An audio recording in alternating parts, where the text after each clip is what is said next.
and welcome back to the Living in Faith Everyday podcast, the Life podcast. Welcome back to part 2 of our series that I've entitled 66 Books. 66 short podcasts that look at each book of the Bible. And this is episode 2, Exodus, the book of the redemption of God.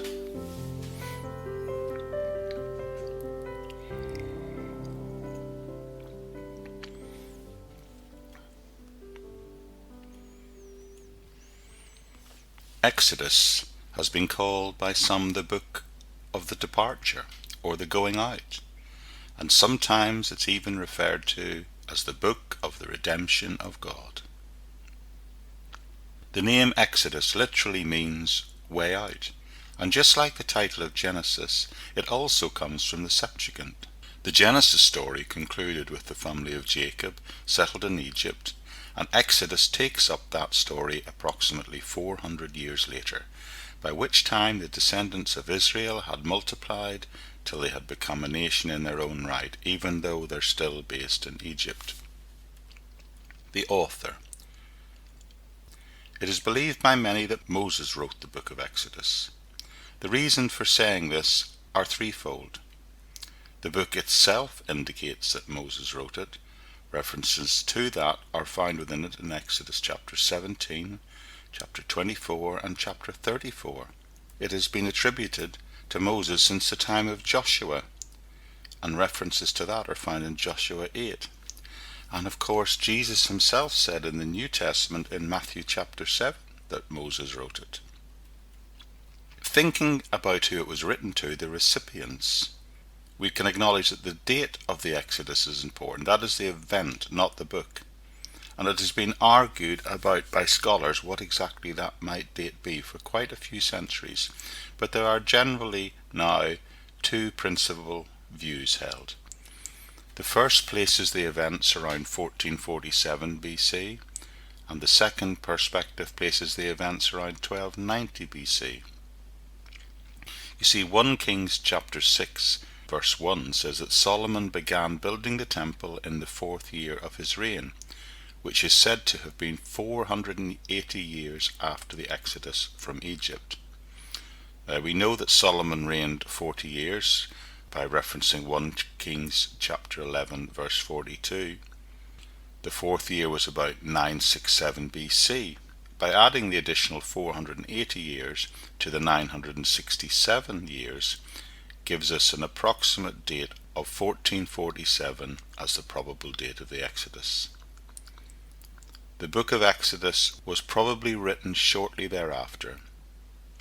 In many, if not most of the books of the Bible, the condition of the recipients provided the unction, the motivation for the book's writing. But there are some cases where this is not true, and Exodus seems to be one of those. You see, in this book, the people receiving it had already experienced the events in Egypt, the flight from Egypt, and the protection God gave them in the wilderness. The book, therefore, does not seem to be answering any question or problem relating to that. Exodus was not so much written for the people who received it at that time, as much as it was written for the generations that came after them, so that they would remember what God had done. When thinking about the message of Exodus, many say its subject is redemption. Granted, the first part of the book records the redemption of Israel, but the key to the subject of Exodus is the end of the book. The book shows how God delivered his people from slavery in Egypt, led them to Mount Sinai, and there formally confirmed the covenant made with Abraham, so that Israel might become a reality of a people who would belong to and live for God.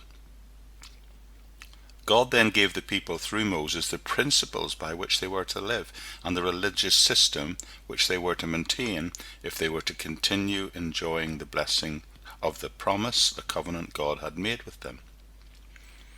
The second half of the book deals with the tabernacle. After it was completed, God descends to personally inhabit it. Thus, the subject of Exodus is not just the redemption, but it is clearly the purpose of the redemption of God. The message is God redeemed Israel and made a covenant promise with them, which included giving them his law and dwelling among them. Apart from its value in recording the historical facts on which Israel's national and religious life was built, Exodus is also important in revealing much of the character of the God of all creation, who was God of Israel. Above all, he is seen to be a God who redeems. The people of Israel were always to remember him as the one who had brought them out of the land of Egypt and out of their place of bondage. Israelites were expected to see their history not just as a collection of stories, but as a revelation to them of who God was. And it illustrates how he operates and what he expects from his people. God will be seen to become involved in every aspect of Israel's life. Victories are seen as God's saving act for his people. Disasters are seen as his judgment. The preservation and the growth of the nation is seen as God's doing. Israel's God is holy, which means his people also have to be holy. They are to be set apart by God, and they are to keep his commandments. Yet this God is seen to be different from and separate from the creatures he created.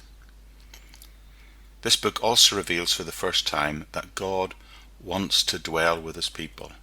Also that this God, because of his holiness and justice, requires the punishment of the sinner, but yet at the one and the same time is the one who graciously provides the way whereby repentant sinners can come to him and have their sins forgiven and be brought into a living fellowship with the one true God. When thinking about the structure of the book, there is clearly a geographical progression in the first part of the book, and it is structured around God's redemption and covenant. So the book sort of falls into two parts, not halves, two parts. In the first part we see God redeeming Israel and bringing them out of Egypt. So within that opening half of the book we see God preparing a leader in chapter 1 through to chapter 6, leader being Moses.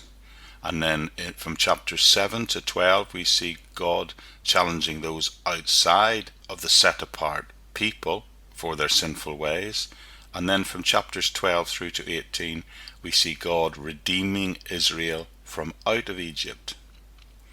Then in the remaining part of the book, from chapters 19 to through to the end of chapter 40, we see God making and in a sense unpacking his covenant with Israel.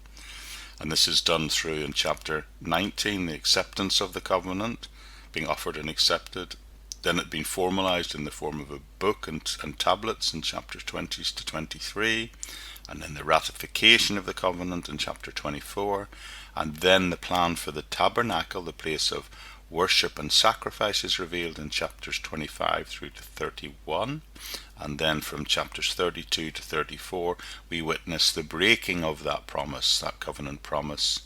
And then from chapters 35 to the end of the book in chapter 40 we hear in great detail about the construction of the tabernacle. When we consider the purpose of this, it seems the purpose of Exodus was to remind the Exodus generation and those who would follow on, which includes you and I to this day, that God redeemed Israel from Egypt.